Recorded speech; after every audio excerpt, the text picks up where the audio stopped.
दोस्तों मेरे चैनल का नाम कुछ अलग कुछ रोचक है। सर्च कीजिए यह नाम यूट्यूब पर और प्लेलिस्ट में जाकर के रामायण, महाभारत, बाइबल, कुरान, वेद, पुराण ये सब शुरुआत से पढ़ सकते हो, या फिर इस वीडियो के नीचे चैनल के नेम या पिक्चर पे भी क्लिक करके प्लेलिस्ट में जाकर देख सकते हो।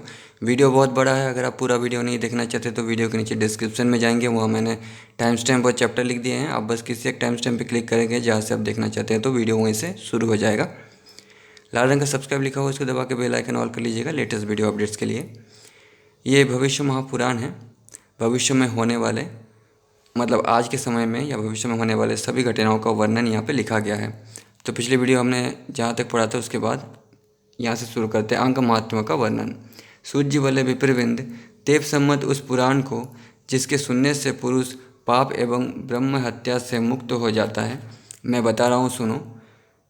तो पिछले वीडियो पे, पिछले चैप्टर पे हमने 2 पढ़ लिया था, यहाँ से तीसरा शिव पुराण, चौथे भागवत पुराण, 5वें मत्स्य पुराण, 6वें भविष्य पुराण का श्रवण करना चाहिए। तो मत्स्य अवतार सबसे पहला अवतार है, तो मत्स्य पुराण भी उस हिसाब से सबसे पुराना पुराण है। यदि किसी प्रकार उन्हें श्रवण करने में असमर्थता हो, यानी इन सभी का अगर आप सुन नहीं सकते, पढ़ नहीं सकते, तो मत्स्य पुराण, भविष्य पुराण तथा महाभारत की शांति और भीष्म पर्व का ही श्रवण करें, क्योंकि भीष्म पर्व से भगवत गीता शुरू होती है। तो अगर आप सुन नहीं सकते, समय नहीं है, तो कम से कम इनको सुने, ऐसा कहा जा रहा है, या इनको पढ़ें। पराशर के विचार विमर्श, गुह्यसूत्र, गोविल द्वारा रचित समस्त ग्रंथ तथा कात्यायन सूत्र तक का अध्ययन मनन निगम के प्रारंभ से लेकर करना चाहिए। तो दोस्तों मैं रिसर्च करके जो ओरिजिनल चैप्टर्स है वही पढ़ रहा हूँ, ठीक है। जो बाद में मिलाया गया है वो मैंने देखा है रिसर्च करके, वो मैं नहीं पढ़ रहा, क्योंकि मेरा काम है रियल दिखाना आपको।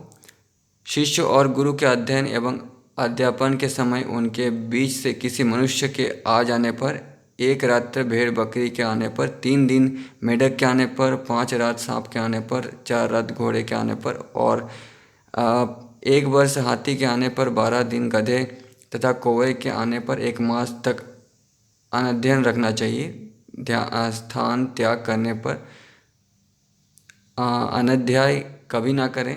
निंदित शक एवं उत्पात के शक सुनने पर दिन रात बिल्ली, नेवला, चूहा और गधे के आने पर 3 रात का भी अध्ययन होता है। उसी भांति हंस के आने के 1 दिन का अनध्याय बताया गया है तथा और छोटे छोटे जीवों के आने पर कोई दोष नहीं होता है, लेकिन इनके आने पर दोष होता है। ये उस समय के ऋषि मानते थे। उस गुरु पुत्र को पढ़ाना चाहिए जो ज्ञानी, धार्मिक, पवित्र, भक्त, शांत, वैष्णव, क्रोध रहित एवं इंद्रिय संयमी हो। किसी भी अध्यात्म पुरुष का सट, पापी, द्वेषी, अन्याय ऐसे देने वाला, निर्भीक, दम्भी, शत्रु, व्यर्थ की बातें करने वाला, मंथर गति वाला, गुरु सेवा न करने वाला, यज्ञ पूजनहीन, नपुंसक, कुटिल, क्रोधी, कायर, कृपण, व्यसनी, निंदक, विधि न जानने वाला, इस भांति के पुरुष को ना पढ़ना चाहिए। प्रत्युत दूर से देखते ही इनका त्याग करें। केवल अपने पुत्र पौत्र के अतिरिक्त और सभी लोगों से नम्रता प्रकट करते हुए बातचीत करनी चाहिए। विद्या को साथ लिए मर जाए, किंतु उपयुक्त ऐसे किसी पुरुष को कभी न प्रदान करे। इसीलिए पढ़ाने वाला ब्राह्मणों से विद्या कहती है, भक्तिहीन, दुर्जन एवं दुष्ट को मुझे प्रदान ना करो। तो दोस्तों यहाँ से भविष्यवाणी शुरू होता है, लेकिन पहले कलयुग में जो कुछ भी होगा, कलयुग में जो भी घटित होगा उसके बारे में भविष्यवाणी शुरू होता है। लेकिन उससे पहले यहाँ पे शौनक जी सतयुग से शुरू करते हैं। सतयुग, त्रेता युग, द्वापर युग के बाद कलयुग में क्या क्या होगा वो बताएंगे। तो शुरू करने से पहले इसी भविष्यवाणी के बेसिस पे ही इस पुराण का नाम भविष्य पुराण कहा गया है। पहले जो भी चैप्टर है वो सब जो ऋषि मुनियों की बातचीत है वो डाल दिया गया है। असली भविष्य पुराण यहाँ से शुरू होता है। नारायण, नरोत्तम नर, देवी सरस्वती को नमस्कार करके तब जय महाभारत पुराण आदि का उच्चारण करना चाहिए। तो ये महाभारत में भी कहा गया है, बहुत सारे पुराण में कहा गया है कि विष्णु के नर अवतार अर्जुन, नारायण अवतार कृष्ण, सरस्वती और वेद व्यास, इन चारों को प्रणाम करके ही ये सब पाठ करना चाहिए। तो मैं तो इन चारों को नमस्कार करके ही पाठ करता हूँ। तो पहला चैप्टर सतयुग के राजाओं का वर्णन, उसके बाद त्रेता युग, उसके बाद द्वापर युग, उसके बाद कलयुग में जो जो घटित होगा उसका एक्यूरेट भविष्यवाणी, सच रियल भविष्यवाणी यहाँ हो रही है। तो सबसे पहले यहाँ से सतयुग से शुरू करते हैं। शौनक जी ने कहा, विचक्षण भविष्य महाकल्प के जो ब्रह्मा का आयु संबंधी उत्तरार्ध काल कहा जाता है, उषा काल एवं 28वें सतयुग में, जिसमें पहले वर्ष के तीसरे दिन व्यवस्थित नामक मनु उत्पन्न होते हैं। कौन कौन राजा हुए हैं और उनके राज्य का काल मुझे बताने की कृपा कीजिए। सूत जी बोले, श्वेत वराह नामक कल्प में ब्रह्मा के पहले वर्ष के तीसरे दिन के 7वें मुहूर्त में वेवस्वत नामक मनु का जन्म हुआ है। उन्होंने सरयू नदी के तट पर दिव्य 100 वर्ष तक घोर तप करने के उपरांत छींकने के द्वारा इक्ष्वाकु नामक पुत्र उत्पन्न किया था। ये उस समय ऋषियों ने किसी से सुना था। ब्रह्मा के वरदान से उन्हें एक दिव्य तेजोमय सवारी भी प्राप्त हुआ था। भगवान विष्णु को राज्य का निवेदन करके नारायण की पूजा ध्यान में अपने जीवन का समय व्यतीत करते हुए उन्होंने 36 सहस्र वर्ष तक राज्यभार संभाला था। पश्चात उनके विपुक्षी नामक पुत्र उत्पन्न हुआ, जिनका राज्य काल उनसे 100 वर्ष न्यून था। राज्यभार संभालते हुए विकुक्षी के स्वर्गीय होने के उपरांत त्रिपुजय का जन्म हुआ। उसका भी राज्यकाल उनसे 100 वर्ष कम था, मतलब अपने पिता से उनके कुकुत्स नामक पुत्र हुआ, ऐसा कहा गया है। उसने भी उनसे 100 वर्ष कम समय तक राज्य किया। पश्चात उसके अंश नामक पुत्र उत्पन्न हुआ। उसके भी अपने पिता से 100 वर्ष कम राज्यकाल के उपरांत पृथु नामक राजा उत्पन्न हुआ। इस प्रकार पृथु के गश्व के राजा आद्र के भद्राश्व के युवनाश्व के श्रवस्य नामक पुत्र उत्पन्न हुआ, जो इस भरत भूमि में सत्य का प्रथम पाद चरण बताया गया है। तो दोस्तों, भरत के नाम पर ही इस इंडिया का नाम भारत पड़ा। ठीक है, तो भारत प्राचीन नाम है। इन सभी राजाओं का राज्यकाल उत्तरोत्तर 100 वर्ष कम है और भरत श्री राम के वंश में पैदा हुए थे तथा सूर्य के उदय होने वाले प्रदेश से लेकर उनके अस्त होने वाले प्रदेश तक के मध्यवर्ती इस भूमि मंडल का उपभोग इन राजाओं ने अत्यंत नीति निपुणता के साथ किया था। सर्वस्व के बृहदस्व उनके कुबलाश्व और कुबल्याश्व को पुत्र दिदाश्व हुआ। इनका भी राज्यकाल उत्तरोत्तर 100 वर्ष कम बताया गया है। पुनः उनके निकुंभ के संकटाश्व के प्रसेनजीत के रवनाश्व के मंदाता नामक पुत्र हुआ। इन लोगों का राज्यकाल उत्तरोत्तर 100 वर्ष कम बताया गया है। मांधाता के पुरुकुच तथा उनके त्रिंशदश्व नामक पुत्र हुए। मांधाता के पुरुकुच तथा उनके त्रिंशदश्व नामक पुत्र हुए। इनका भी राज्यकाल 100 वर्ष उत्तरोत्तर न्यून बताया गया है। इनके रथ में 30 घोड़े जोते जाते थे, इसलिए इनका त्रिशदश्व नामकरण हुआ था। इनका अनारण्य नामक पुत्र हुआ, जिसने सतयुग के द्वितीय चरण में 28 सहस्र वर्ष समय तक इस वसुंधरा का उपभोग किया था। उनके वृषदस्यु नामक पुत्र हुआ, जिसने 6 सहस्र वर्ष राज्य करने के उपरांत पितरलोक की प्राप्ति की थी। इस विष्णु भक्त के कुल में उनके हर्यश्व के वसुमान और वसुमान के त्रिधनवा नामक पुत्र की उत्पत्ति बताई गई। इन सभी राजाओं का राज्यकाल उत्तरोत्तर 100 वर्ष कम बताया गया है। इस प्रकार भारत के इस अवान्तर प्रदेश में सत्य का दूसरा चरण समाप्त हुआ, ऐसा कहा गया है। राजा त्रिधनवा के त्रपारण्य नामक पुत्र हुआ, जिसने उनसे सहस्र वर्ष कम समय तक राज्य का उपभोग करके स्वर्गलोक की प्राप्ति की। पुनः उनके त्रिशुंग को उत्पन्न हुए पुत्र जिसने सहस्त्र वर्ष तक राज्य किया। दोस्तों हर जगह पुत्र उत्पन्न हुआ ऐसा लिखा गया है क्योंकि उस समय स्त्रियों की संख्या बहुत अधिक होती थी, ठीक है, इसलिए पुरुषों का वैल्यू था। पश्चात त्रिशंकु के हरिश्चंद्र नामक पुत्र हुआ जो विश्वामित्र को अपना सर्वस्व दान दे देने से लक्ष्मीहीन या दरिद्र हो गया था। उनका पुत्र रोहित नामक हुआ जिसने 30 सहस्त्र वर्ष राज्य किया। रोहित के हारित चुंचु भूप के विजय के रुरुक एवं रुरुक के सगर पुत्र हुए। बाहुसेन तक के राजाओं को वैष्णव होना बताया गया है।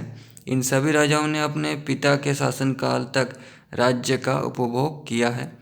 विवस्वत मनु आदि राजाओं के समय में राज्य का मान विस्तृत मणियों और सुवर्ण के समृद्ध अधिक अन्न की उपज और दूध की नदियाँ सी बहती थी। मुनि इस प्रकार इस भूमंडल में धर्म पूर्ण धर्म से विद्यमान था। सतयुग के तीसरे चरण के मध्यकाल में सगर नामक राजा का जन्म हुआ था। वे परम शिव भक्त एवं सदाचार परायण थे।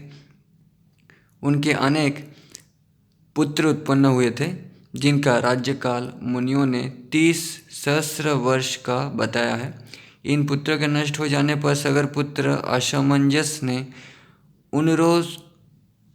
उनसे 100 वर्ष कम समय तक राज्य किया था। इस प्रकार असमंजस के अंशुमान के दिलीप के भागीरथ के सुतसेन के नाभाग और नाभाग के अम्बरीश पुत्र हुए। इन राजाओं के उत्तरोत्तर 100 वर्ष कम समय तक राज्य किया था।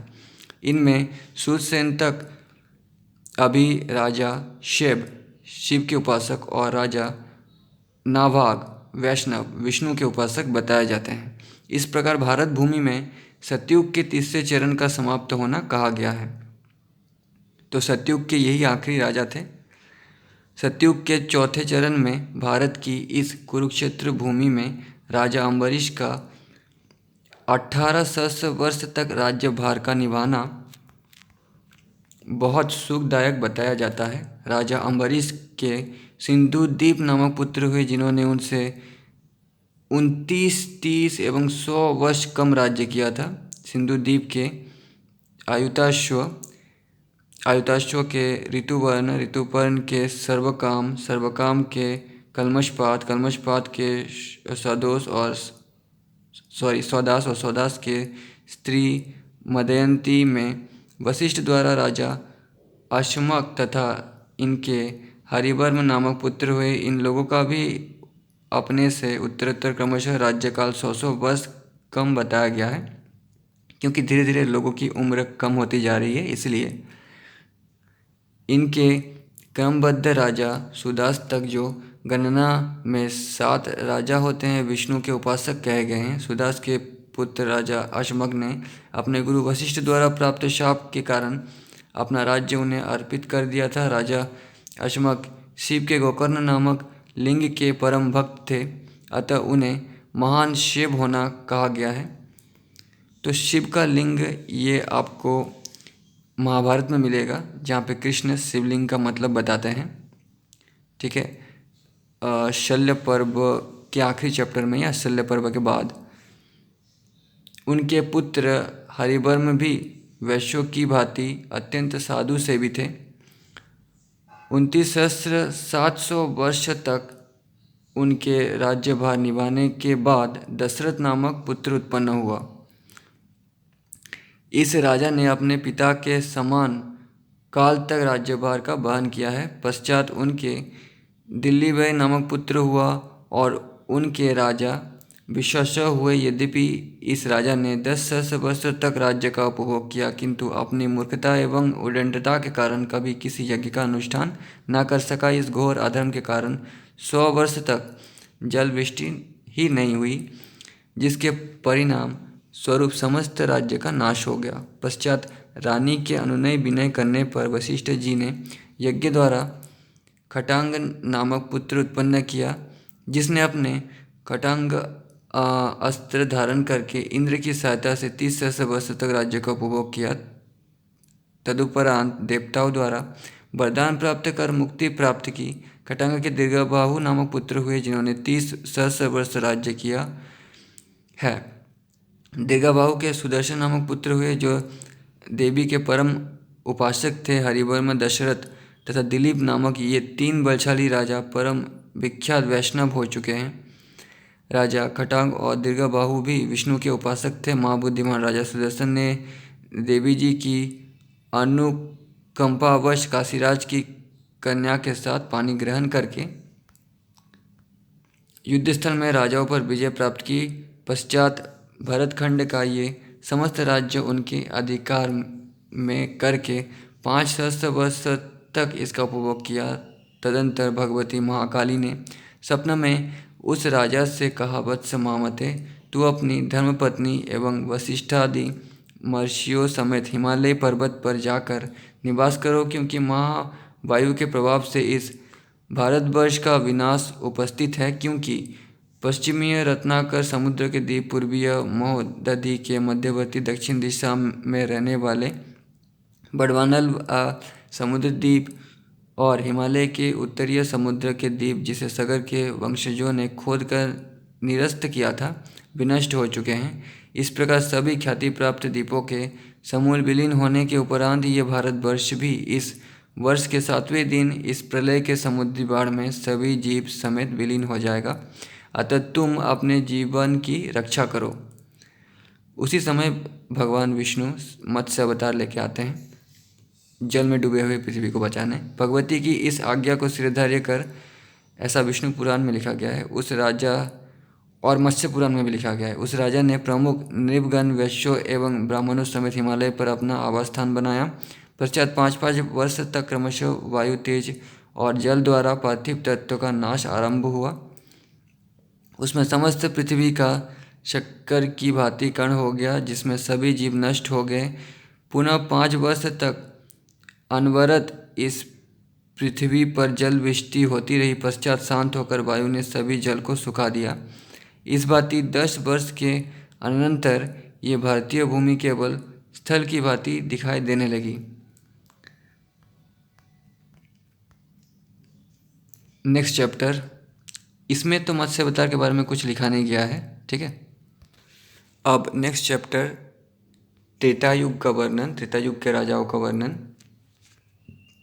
सूत जी बोले, वैशाख मास में शुक्ल पक्ष की तृतीय बृहस्पति के दिन राजा सुदर्शन ने अपने परिजनों समेत अयोध्यापुरी में पुनः आगमन किया। माया देवी ने अनुग्रहवश उस नगर में, जो सब भांति मनोहर, सर्वसमृद्ध, अधिक अन्न एवं सभी प्रकार के रत्नों से पूर्ण था, 10 सहस्र वर्षों तक राज्य का उपभोग करके वे ब्रह्मलोक पहुँच गए।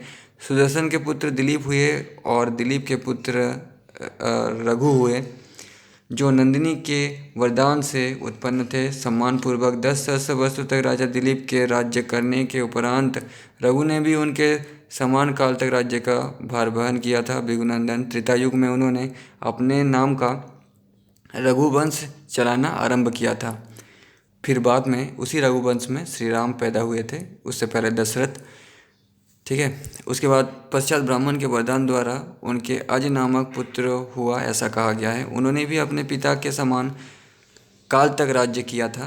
अज के दशरथ हुए, यानी अज का पुत्र दशरथ था।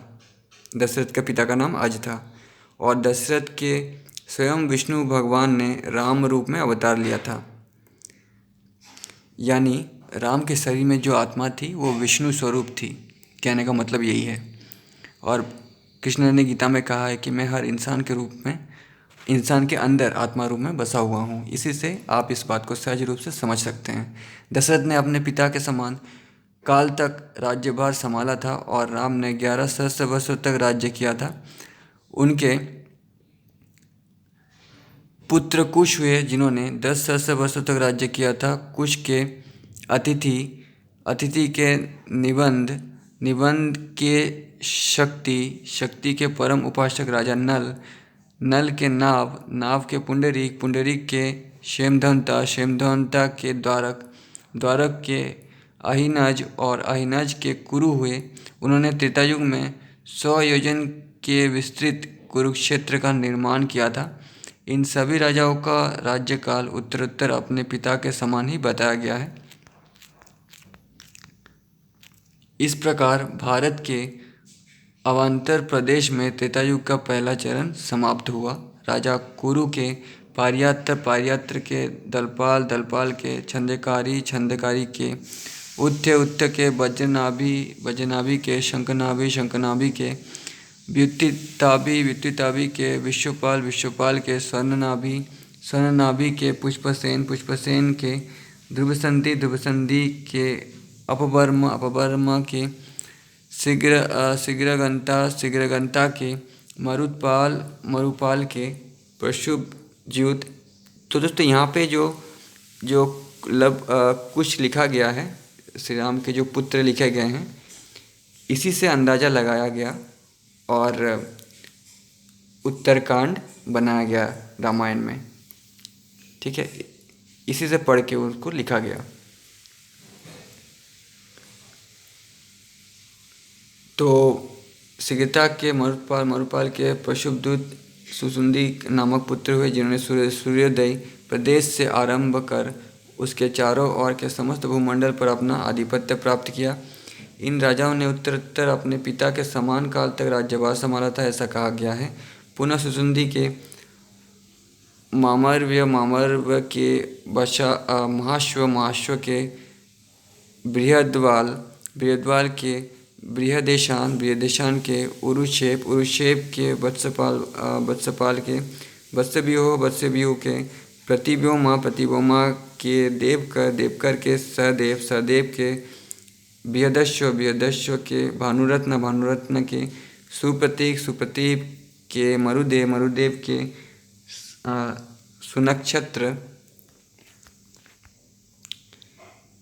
सुनक्षत्र के केशिनर के अंतरिक्ष के सुवर्णांग के आमित्रजीत के बृहद्राज के धर्मराज के कृतंजय के रनंजय के सज्जय के शाक्यवर्धन के क्रोधान के अतुल विक्रम के प्रसेनजीत के शूद्रक तथा शूद्रक के सूरत नामक पुत्र हुए।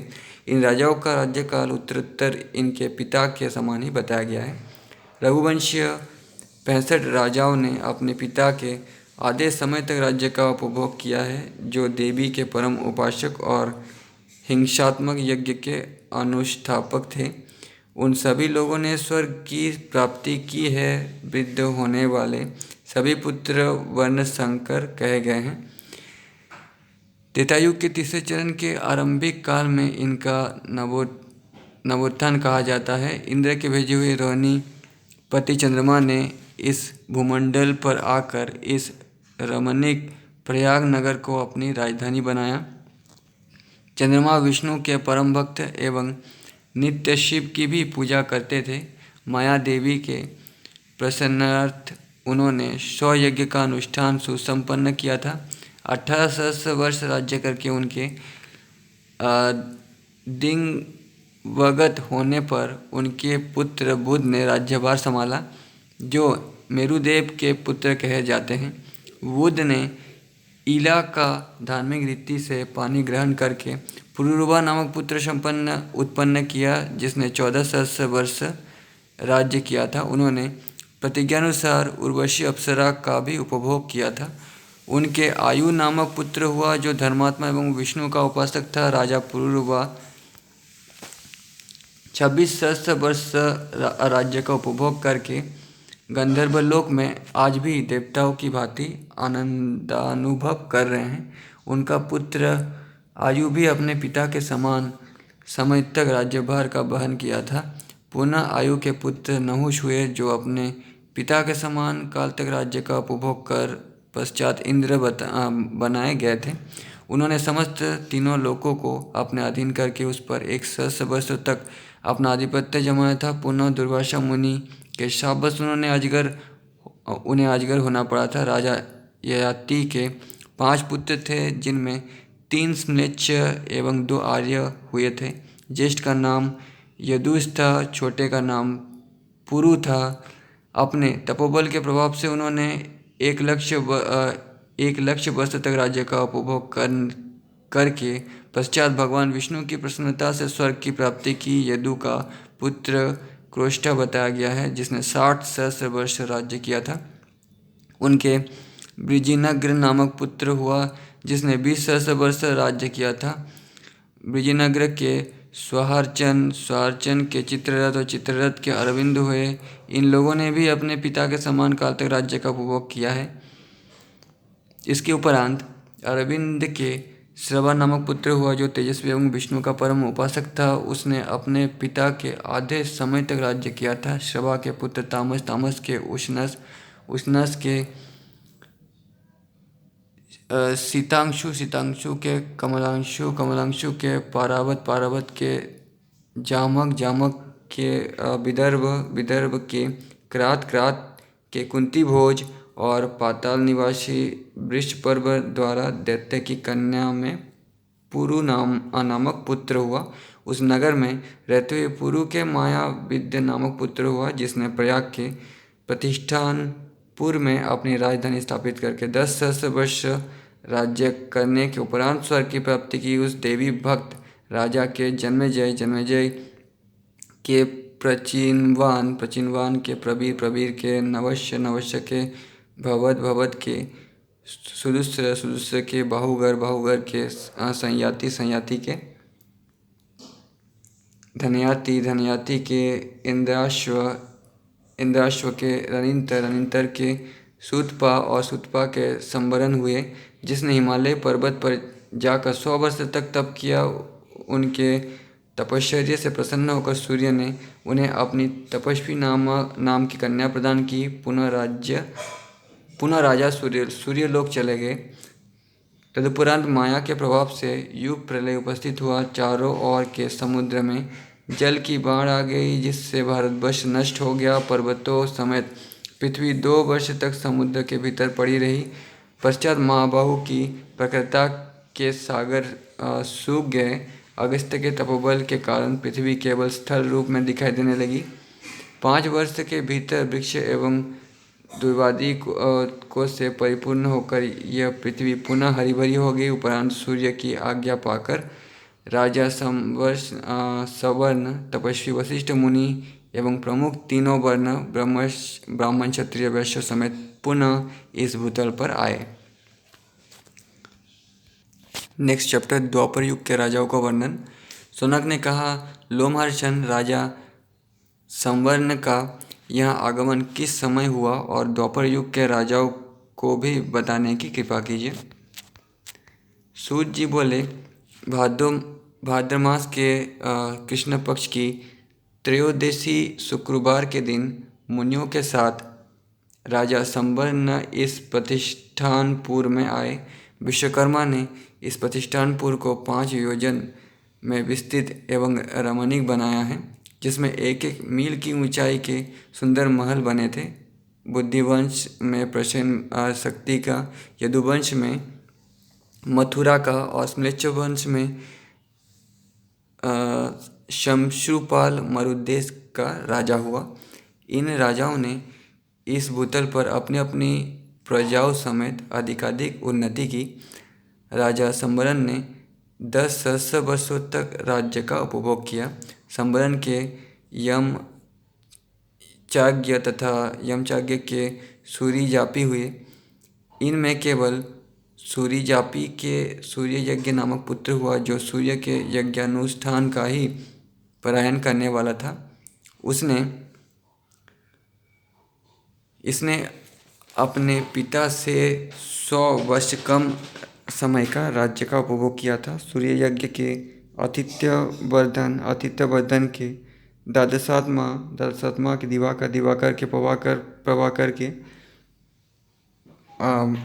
भास्वदात्मा के विवसज्य के हरिदाश्वचरण और फिर उसके वैकर्तन के आर्केष्टिमान के मार्तंड वत्सल के मिहिरार्थ के अरुण पोषण के द्युम्नि वत्सल के तरणी यज्ञ के, मैत्रेष्टिवर्धन के, चित्रभानु के, विरोचन के, हंस सन्यासी के, वेद प्रवर्तक के, सावित्र के, धनपाल के, स्मृत्यंता के, आनंदवर्धन के, धर्मपाल के,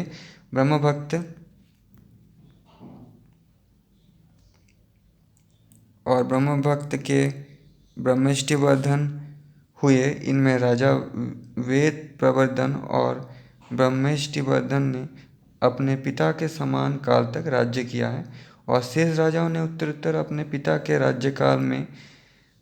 राज्यकाल से 100 वर्ष कम समय तक ब्रह्मेष्टिवर्धन के आत्मप्रसूजक के, परमेष्टि के, हिरण्यवर्धन के दात्रियाजी हुए, जिन्होंने अपने पिता के राज्यकाल से 100 वर्ष कम समय तक राज्य किया है, एवं शेष राजाओं ने अपने पिता के समान काल तक दात्रियाजी के विधात्री प्रपूजक के विद्रोहीन, ये सब पिता और पुत्र का नाम लिखा गया है। जैसे फिर राजा तंस के दुष्यंत के शकुंतला के गर्भ से भरत उत्पन्न हुए, और भरत के नाम पे ही इसका नाम भारतवर्ष पड़ा। पश्चात स्वर्गारोहण हो गया। इन सभी राजाओं का राजकाल उत्तरोत्तर उनके पिता के समान ही बताया गया है, केवल राजा कमलासन को छोड़कर, क्योंकि कमलासन ने अपने पिता से 100 वर्ष कम समय तक राज्य किया था। राजा भरत देवी जी के परम उपासक थे। महामाया के प्रभाव से 36 वर्ष का जीवन 36 सहस्त्र वर्ष का हो गया। उन्हीं के नाम से इस प्रदेश का भारतखंड या भारतवर्ष नाम पड़ा। इन्होंने इस पृथ्वी मंडल का विभाग करके अपना राज्य पृथक स्थापित कर उसका उपभोग किया था। इनका राज्यकाल दिव्य वर्ष से 100 वर्ष का बताया जाता है। पुनः इनके भरद्वाज और भरद्वाज के भवन मन्युमान हुए। इन सभी का राजकाल भारत के समान ही कहा गया है। 18 सहस्त्र वर्ष राज्य करने के उपरांत इनके बृहच्छेत्र नामक पुत्र हुआ, तथा बृहच्छेत्र के सुहोत्र के वितिहोत्र के यज्ञहोत्र और यज्ञहोत्र के शक्रहोत्र हुए, जिनसे प्रसन्न होकर भगवान इंद्र ने स्वर्ग निवास प्रदान किया था उन्हें। इनमें केवल वितिहोत्र ने 10 सहस्त्र वर्ष राज्य किया था, और शेष राजाओं ने उत्तरोत्तर अपने पिता के समान काल तक राज्य किया था। वे महाबली श्रीमान राजा प्रतापेंद्र अयोध्या आदिश्वर थे। उन्होंने 10 सहस्त्र वर्ष तक इस भारतवर्ष का राज्यभार वहन किया था।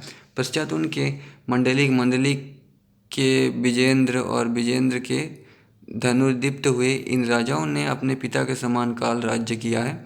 कुछ काल के अनंतर इंद्र की आज्ञा से शुक्रहोत्र घृताची अप्सरा के समेत इस भूमंडल पर आकर राजा धनुर्दीप्त पर विजय प्राप्त कर वहाँ का राज्य करने लगे। उनके हस्ती नामक पुत्र उत्पन्न हुआ, जिसने ऐरावत पुत्र गजेंद्र पर आरूढ़ होकर पश्चिम के प्रदेश में हस्तिनापुर नामक नगर बसाया था। तो इन्होंने हस्तिनापुर नगर बसाया था, जो स्वर्गगा के तट पर 10 योजन के विस्तार में सुशोभित हो रही थी। उस नगर में उन्होंने 10 सहस्त्र वर्षों तक राज्य का भार निभाया था। पुनः उनके अजमेर के रक्षपाल के सुषमर्ण के कुरु हुए, जिन्होंने अपने पिता के आधे समय तक राज्य किया था, और शेष भुजगण अपने पिता के समान काल तक। इंद्र से वरदान प्राप्त कर राजा कुरु ने इसी शरीर समेत स्वर्ग यात्रा की। उस समय शाश्वत वंश के महाबली राजा विष्णु ने मथुरा में रहकर समस्त राज्यों को अपने अधीन कर लिया था। आश्चर्यजनक भगवान विष्णु के वरदान द्वारा उन्होंने 5 सहस्त्र वर्षों तक समस्त राज्य का उपभोग किया था। अनंतर उनके निरावृत्ति के दशारी के बियामुन बियामुन के जीमूत जीमूत के विकृति विकृति के भीमरथ भीमरथ के नवरथ नवरथ के दशरथ दशरथ के शकुनी शकुनी के कुसुम कुसुम के देवव्रत देवव्रत के देवक्षेत्र देवक्षेत्र के मधु मधु के नवस्त नवस्त के कुरुवत्स कुरुवत्स के अनुरुद्ध अनुरुद्ध के पुरुहोत्र पुरुहोत्र के विचित्र्यांग विचित्र्यांग के शाश्वत बाण के भजमान भजमान के विदुरथ विदुरथ के सुरभक्त सुरभक्त के सुमना सुमना के तैती क्षेत्र के स्वयंभूप के हरिदीपक हरिदीपक के देवमेधा और देवमेधा के सूरपाल नामक पुत्र हुए। इन सभी राजाओं का राज्यकाल उत्तरोत्तर उनके पिता के समान ही है। द्वापर युग के तीसरे चरण के समाप्ति समय में स्वर्गाधिनायक इंद्र की आज्ञा से राजा कुरु ने अपनी पत्नी सुकेशी अप्सरा के साथ इस भारतवर्ष में आकर कुरुक्षेत्र का निर्माण किया था। जिस पुण्य क्षेत्र का विस्तार विद्वानों ने 20 योजन का बताया है, उस क्षेत्र में अधिनायक के पद पर रहकर उन्होंने उसे 12 सहस्त्र वर्षों तक सुशोभित किया था। पश्चात उनके जनु जनु के सूरत सूरत के विदुरथ विदुरथ के सार्वभौम सार्वभौम के जपसेन जपसेन के अनर्भ हुए, जो चारों समुद्रों को भी अपनाकर अपने पिता के समान काल तक राज्य पर प्रतिष्ठित रहे, तथा अर्नब के आयुतायु पुत्र हुए, जिन्होंने 10 सहस्त्र वर्षों तक राज्य का उपभोग किया था। उन आयुतायु के अक्रोधन के ऋक्ष के भीमसेन भीमसेन के दिलीप दिलीप के प्रतीप उत्पन्न हुए। ये सब पुत्र के नाम हैं, उनका पुत्र ये सब, जिन्होंने 5 सहस्त्र वर्षों तक राज्य किया था, तथा शेष राजा लोग उत्तरोत्तर अपने पिता के समान काल तक राज्य किया। प्रदीप के संतनु हुए, जिन्होंने 1 सहस्त्र वर्षों तक राज्य किया। पश्चात उसके पुत्र विचित्र वीर्य हुए, उन्होंने 200 वर्षों तक राज्य किया था। विचित्र वीर्य के पुत्र का नाम पांडु था, जिन्होंने 500 वर्षों तक राज्य किया। पांडु के युधिष्ठिर हुए, जिनका राजकाल 50 वर्ष का बताया जाता है। दुर्योधन यानी सुयोधन के 60 वर्ष राज्य करने के उपरांत कुरुक्षेत्र में युधिष्ठिर द्वारा उसका निधन हुआ था। पहले समय में देवासुर संग्राम में असुरों द्वारा जिन दैत्यों की मृत्यु हुई थी, वे दैत्यगण राजा शांतनु के राज्य में जन्म लिए। इस प्रकार उन लोगों की एक लक्ष्य अक्षौनी सेना के भार से पीड़ित होकर पृथ्वी इंद्र की शरण में गई थी। उसके बाद भगवान विष्णु का अवतार सूर्यवंशी राजा वसुदेव की धर्मपत्नी देवकी में जन्म ग्रहण के द्वारा हुआ था। अनवंतर महापराक्रमी भगवान कृष्ण के अवतरित होने पर कालांतर में रोहिणी का निधन हुआ था। इस भूतल पर भगवान कृष्णचंद्र ने 135 वर्ष तक प्राणियों को सुखी बनाकर उसके बाद गोलोक को प्रस्थान किया था। विद्वानों ने भगवान का अवतार जन्म द्वापर के चौथे चरण के अंत समय में बताया है, यानी उस समय द्वापर युग खत्म हो गया था। उस समय कलयुग का असर शुरू हो गया था। उस समय कृष्ण आए थे धरती पर। उस समय महाभारत युद्ध हुआ था। हस्तिनापुर में युधिष्ठिर के अभिमन्यु और अभिमन्यु के पुत्र परीक्षित हुए, जिन्होंने 1 सहस्त्र वर्षों तक राज्य किया। पुनः परीक्षित के जन्मेजय के शतानिक और शतानिक के यज्ञदंत हुए। इन राजाओं ने 3 सहस्त्र वर्षों तक राज्य किया था। पश्चात यज्ञदत्त के निश्चक्र हुए, जिन्होंने 5 सहस्त्र वर्षों तक राज्य किया। निश्चक्र के उद्रपाल हुए, जिसने 1 सहस्त्र वर्षों तक राज्य का उपभोग किया है। उद्रपाल के चित्ररथ के द्युतिमान के सुसेन और सुसेन के सुनीत के मकपाल के नक्षत्रु के मुखबंत्र, यानी ये सब पुत्र और पिता के नाम बताए जा रहे हैं। ठीक है, सुसेन के सुनीत नाम का पुत्र उत्पन्न हुआ, इस तरह से समझिए। तो ये सब वंश बताया जा रहा है।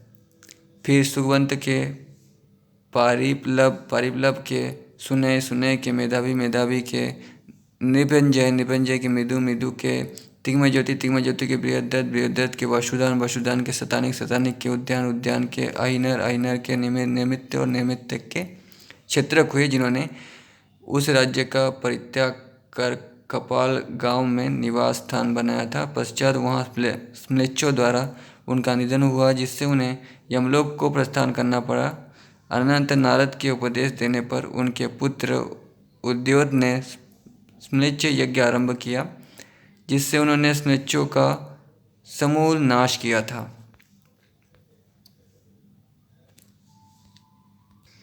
उसके बाद नेक्स्ट चैप्टर द्वापर के राजाओं का वर्णन, क्योंकि द्वापर में और भी राजा हुए थे। शौनक ने कहा, हे विपक्ष तात त्रिकालज्ञ है महामुने राजा प्रद्योत ने उस म्लेच्छ यज्ञ को किस भांति किया, ये मुझे बताएं। सूत जी बोले, एक समय क्षिपक के पुत्र प्रद्योत अपने हस्तिनगर की राजधानी में सिंहासन रूढ़ हो कुछ कथाओं की चर्चा कर रहे थे। उसी समय वहाँ महर्षि नारद का आगमन हुआ। नारद को भी विष्णु का अवतार कहा गया है, बलराम अर्जुन को भी। ये भगवत पुराण में मैंने कहा है, आगे भी भगवत पुराण पढ़ूंगा, उस समय पता चलेगा। उन्हें देखकर परम प्रसन्नता प्रकट करते हुए उस धार्मिक राजा ने उनका विधिवत आतिथ्य सत्कार किया। सुखासीन होकर नारद मुनि ने राजा प्रद्युत से कहा, म्लेच्छों द्वारा तुम्हारे पिता का निधन हुआ है, इसलिए उन्हें यमलोक को प्रस्थान करना पड़ा। अब वे म्लेच्छ यज्ञ के प्रभाव से ही स्वर्ग निवासी हो सकते हैं।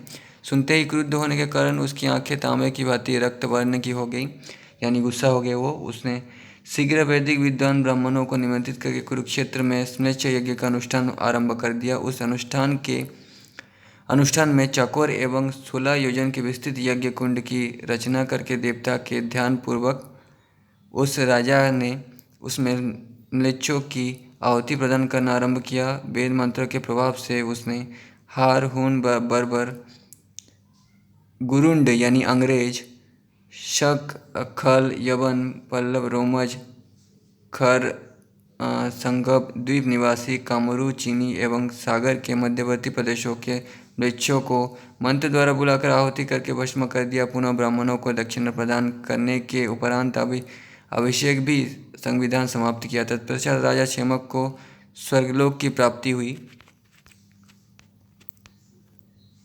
उसी दिन से राजा प्रद्योत का नाम इस भूमंडल के चारों ओर म्लेच्छहंता के नाम से विख्यात हुआ। 10 सहस्त्र वर्ष राज्य करने के बाद उस महात्मा राजा ने स्वर्गलोक को प्रस्थान किया। तदनंतर उनके पुत्र वेदवान ने 2 सहस्त्र वर्ष तक राज्य का उपभोग किया, यानी 2000 वर्षों तक। उस समय म्लेच्छ कलयुग एवं नारायण की पूजा करके दिव्य स्तुति से उनकी प्रार्थना कर रहा था। कली ने कहा, अनंत महान संपूर्ण काल के प्रवर्तक, चारों युग के रचयिता एवं साक्षी तुम वासुदेव को नमस्कार है। हे हरि, तुम्हारे 10 अवतार को नमस्कार है। 24 अवतार तो हैं, लेकिन यहाँ पे जो स्पेशल अवतार हैं उन्हीं को बताया जा रहा है, जो 10 हैं। शक्य अवतार लेने वाले तुम्हें रामकृष्ण को नमस्कार है। मत्स्य अवतार लेने वाले महान एवं गौरववासी को नमस्कार है। भक्तों के लिए अवतार लेने वाले तथा कल्प क्षेत्र के निवासी आपको नमस्कार है। नाथ, राजा वेदवान ने मेरे स्थानों को नष्ट कर दिया है और उसके पिता ने मेरे प्रिय म्लेच्छ वंशों का समूल नाश कर दिया है। सूत जी ने बोले, स्त्री समेत म्लेच्छ कलयुग के इस प्रकार स्तुति करने पर भक्तवत्सल भगवान विष्णु ने साक्षात उसे दर्शन दिया। भगवान ने कलयुग का ही अवतार था दुर्योधन, इसलिए वो इतना स्ट्रांग था। और शिव जी भी, भगवान शिव की कृपा भी दुर्योधन पर थी, इसीलिए दुर्योधन का शरीर शिव जी ने इतना कठोर और स्ट्रांग बनाया था। और विष्णु के अवतार वेदव्यास के ही अंश थे दुर्योधन, इसलिए भी वो इतना स्ट्रांग था। भगवान ने कली से कहा कि तुम लोगों के लिए ये युग अत्युत्तम है। इसमें मैं स्वयं अनेक रूप धारण कर तुम्हारी इच्छाओं की पूर्ति करने के लिए तैयार हूँ। आदम नाम का पुरुष और हव्यवती नाम की उसकी पत्नी म्लेच्छों के वंश के प्रवर्तक, ये दोनों विष्णु कर्दम से उत्पन्न होंगे। ये कहकर विष्णु उसी स्थान पर अंतरहीन हो गए। ये कहीं एडम की बात तो नहीं कह रहे हैं जो बाइबल कुरान में लिखा गया है, एडम और ईव शायद, या फिर कोई और एडम नाम का भी हो सकता है। ये कहकर विष्णु उसी स्थान पर अंतर्हित हो गए और कली आनंदातिरेक में निमग्न हुआ।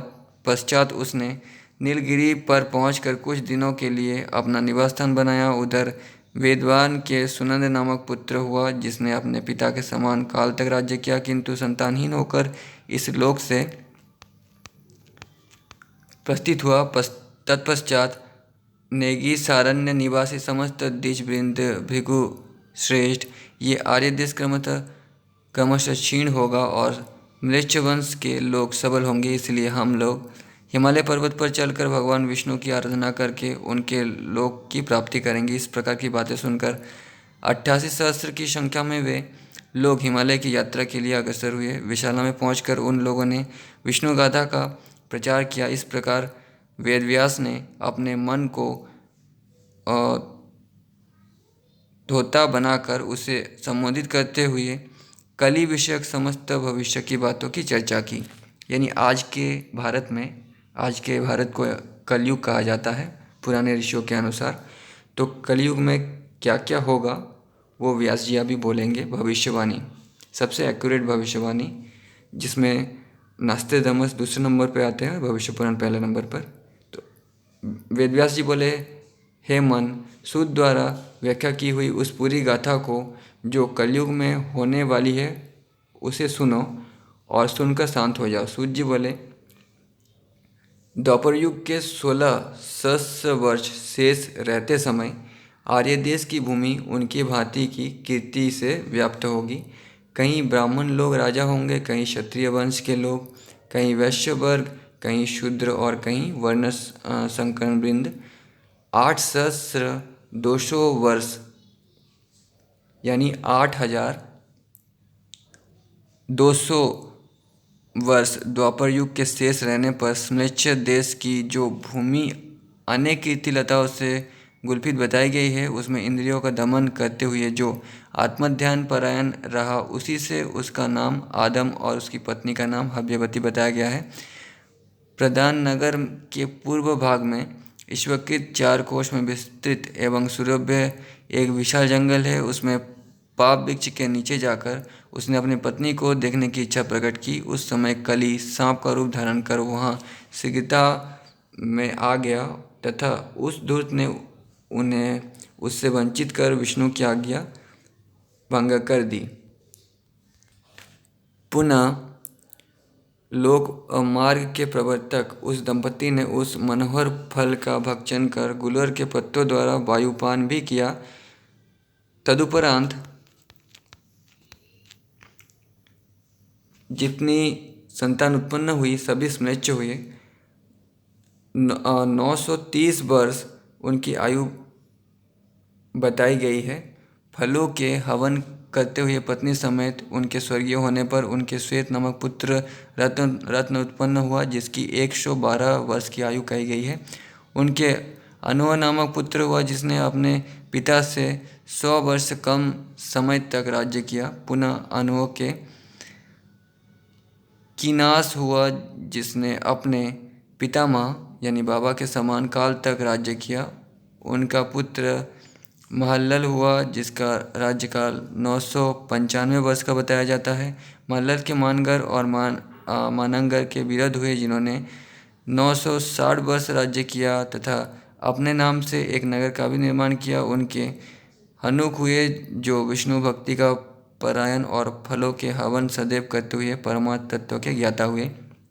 365 वर्ष राज्य करके उस मृक्ष धर्मानुयायी ने संदेह स्वर्ग की प्राप्ति की। आचार विवेक रखते हुए ब्राह्मण बनकर देव पूजन करना विद्वानों ने यही स्मृत्यो होना बताया है और यही वे भी करते थे। विष्णु भक्ति, अग्नि पूजा, अहिंसा, तप और दम, मुनियों ने स्मृत्यो का यही धर्म बताया। भार्गव पुनः हनुक के मतोच्चिल हुए, जिन्होंने 970 वर्षों तक राज्य का उपभोग किया यानी राज किया। मतोच्चिल के लोमक हुए यानी मतोच्चिल के पुत्र लोमक हुए, जिसने 700 वर्षों तक राज्य किया। पश्चात वे स्वर्गीय हो गए, स्वर्ग को चले गए यानी मर गए। लोमक के न्यू हुए जिन्होंने 500 वर्ष तक राज्य किया। उनके शीम, शम और भाव नामक 30 पुत्र हुए। न्यू विष्णु भक्त थे। वे मैं वही हूँ का सदैव ध्यान करते थे। एक बार भगवान विष्णु ने स्वप्न में उनसे कहा, वत्स न्यू, आज के 7वें दिन प्रलय होगा, अतः अपने आत्मीय जनों समेत सबको लेकर नाव में बैठकर अपने जीवन की रक्षा करना। भक्तेंद्र, तो ये द्वापर युग के अंत में हुआ था? अच्छा, तो तुम सबको लेकर एक नाव पर बैठकर अपने जीवन की रक्षा करना भक्तेंद्र, इससे तुम सभी भक्तों में श्रेष्ठ कहलाओगे। भगवान की आज्ञा से धैर्य कर एक सुदृढ़ नाव पर जो 300 हाथ की लंबी, 50 हाथ की चौड़ी और 30 हाथ की ऊंची थी, अपने कुल समेत समस्त जीवों को उस पर बैठाकर स्वयं विष्णु का ध्यान करने लगे। सांबतक नामक मेघगण ने महेंद्र के साथ 40 दिन तक अत्यंत घोर वृष्टि की, जिससे चारों समुद्रों का जल आपस में सम्मिलित होने के कारण विशालक के अतिरिक्त समस्त भारतवर्ष जलमग्न हो गया। 88 सहस्त्र ब्रह्मवादी महर्षियों एवं अपने कुल के लोगों के साथ नियों के अतिरिक्त सभी कुछ नष्ट हो गया। पश्चात मुनिगण विष्णु माया की स्तुति करने लगे। मुनियों ने कहा, देवी महाकाली तथा देवकी को नमस्कार है। महालक्ष्मी विष्णु की माता एवं राधा देवी को नमस्कार है। रेवती, पुष्पवती, स्वर्णवती, कामाक्ष माया तथा उस माँ को नमस्कार है। महावायु के प्रभाव एवं महान मेघ के गर्जन समेत इस भयानक जलधारा से हम लोगों के लिए अत्यंत कठिन भय उपस्थित हुआ है। अतः हे भैरवी, हम सेवकों की रक्षा तुम्हारे हाथ है। पश्चात देवी ने प्रसन्न होकर उस जल को शांत किया। 1 वर्ष के अनंतर पृथ्वी केवल स्थल के रूप में दिखाई देने लगी। हिमालय के समीप उसके तट की भूमि, जिसे शिशिना कहा गया है, राजा न्यू अपने परिवारों समेत नाव लेकर उसी स्थान पर ठहरे थे। पश्चात भूमि में आकर वहां उन्होंने निवास किया। उसके बाद नेक्स्ट चैप्टर, अभी जिस युग में हम जी रहे हैं उसको कलयुग कहते हैं। अभी यहाँ से कलयुग के राजाओं का वर्णन, तो कलयुग कैसे शुरू हुआ, कैसे हिस्ट्री के राजा हुए, ये सब भी बता कर गए हैं और आगे भी क्या होगा ये भी बताएं। नेक्स्ट चैप्टर, कलयुग के राजाओं का या कलयुग का वर्णन। सौनक जी ने कहा, मुनीश्वर, प्रलय के पश्चात अर्थात वर्तमान समय में जो राजा विद्वान हैं, दिव्य दृष्टि के प्रभाव से आप उसे जानते हैं, अतः आप उससे बताने की कृपा करें। सूत जी ने बोले, उस म्लेच्छ राजा न्यू ने अपनी भक्ति से जब विष्णु को मुग्ध कर लिया, उस समय प्रसन्न होकर भगवान ने उसके वंश की वृद्धि की। उन्होंने वेद के विरुद्ध म्लेच्छ भाषा और कली की वृद्धि के लिए ब्राह्मी भाषा का अपशब्द के रूप में निर्माण किया। बुद्धि पारगामी बुद्धिस्ट देव ने स्वयं न्यू के लिए बुद्धिमता दी। पश्चात व्यू ने विलोम रीति से अपने तीनों पुत्रों का सीम, हाम और याकूत नामकरण किया। पुनः याकूत के जुम्र, माजूज, मादी, यूनान, तुब, लोमशक और तिरास नामक ये 7 पुत्र हुए। इन्हीं के नामानुसार उनका देश भी बताया गया है। जुमरा, दशनाभ्य, रिफत, तजरूम आदि उस यूनान आदि पुत्रों के देश हैं। इलीश, तरलीश, कित्ती और हुदानी, इन्हीं चारों नामों के अनुसार उनका पृथक पृथक देश भी बताया गया है। दूसरे पुत्र के कुश, मिश्र, कुज और कनान नामक 4 पुत्र हुए, जिन्होंने नामानुसार म्लेच्छ देशों की ख्याति हुई। कुश के सवा, बैबिल, सर्बतोर्गम, सबतिका और निमरूह नामक पुत्र हुए तथा इन लोगों के अक्रीदा वो ब्यून, रसना, देशक आदि पुत्र बताए गए हैं। इतनी बातों को मुनियों को बुलाकर सूत अपनी योग निद्रा में निमग्न हो गए। 2,800 वर्ष के व्यतीत होने पर बुद्ध ने पुनः कहा कि मैं सिम वंश का वर्णन करूंगा। जिस कुल में सिम नामक सर्वप्रथम राजा हुआ था, उस म्लेच्छ राजा ने 500 वर्ष तक राज्य का उपभोग किया था। पश्चात उसके अर्क अर्कसन नामक पुत्र हुआ जो 434 वर्ष तक राज्य सिंहासन पर सुशोभित था। उसके सिला हुए जिसका राज्यकाल 408 वर्ष का बताया गया है। पुनः उसके इब्र हुए जिसने अपने पिता के समान काल तक राज्य का उपभोग किया। उसका पुत्र फलज नामक हुआ, उसने 240 वर्ष तक राज्य किया। उसके रऊ नामक पुत्र हुआ जिसका राज्यकाल 237 वर्ष का बताया गया है। पुनः उसके जूझ हुए जिसने अपने पिता के समान काल तक राज्य किया। उसके नहुर हुए, उसने 160 वर्ष तक राज्य किया। नहुस के ताहर हुए जिसने अपने पिता के समान काल तक राज्य का उपभोग किया। इसका मतलब उम्र कम हो रहा है, इसलिए राज कम सालों तक कर रहे हैं। पश्चात उसके अविराम्ब, नहुर और हारन नामक 3 पुत्र हुए। इस प्रकार इन लोगों के वंश का वर्णन केवल नाम मात्र से किया गया है। सरस्वती के शाप के कारण इन स्म्लेच्छों की महाअधम स्म्लेच्छ भाषा हुई। जिन स्म्लेच्छों की वृद्धि कलयुग में संक्षेपत कही गई है, इस भारतवर्ष नामक प्रदेश का आधारभूत संस्कृत वाणी है, जो बाहर के अन्य प्रदेशों में जाकर वहाँ के स्म्लेच्छ निवासियों को आनंद देने वाली कही गई है। विप्र, इस प्रकार विष्णु भक्त ब्राह्मणों द्वारा ये वृत्तांत तुम्हें सुनाकर समाप्त किया गया। व्यास जी बोले, इसे सुनकर विशाला निवासी समस्त मुनिवृंद अनुनय विनय समेत नर नारायण देव की पूजा करके 200 वर्ष तक, नर नारायण का मतलब है विष्णु के नर अवतार अर्जुन और नारायण अवतार कृष्ण, इन दोनों की पूजा करके 200 वर्ष तक उनके ध्यान में प्रसन्नता पूर्वक निमग्न रहे। तत्पश्चात सोनकादि यानी उसके बाद सोनकादि मुनीश्वरों ने ज्ञान प्राप्त कर संध्या तर्पण और देवों की पूजा करने के पश्चात उपरांत जनार्दन भगवान का ध्यान करके आसनासीन लोग हर्षण से नम्रतापूर्वक प्रश्न किया। व्यास शिष्य महाभाग यानी व्यास जी के शिष्य महाभाग एवं हे महामते, आप दीर्घजीवी हो। विष्णुपायन जी जैसे वेदव्यास के शिष्य हैं। सूत जी भी वेदव्यास जी के ही शिष्य हैं। वेदव्यास जी के बहुत सारे शिष्य थे।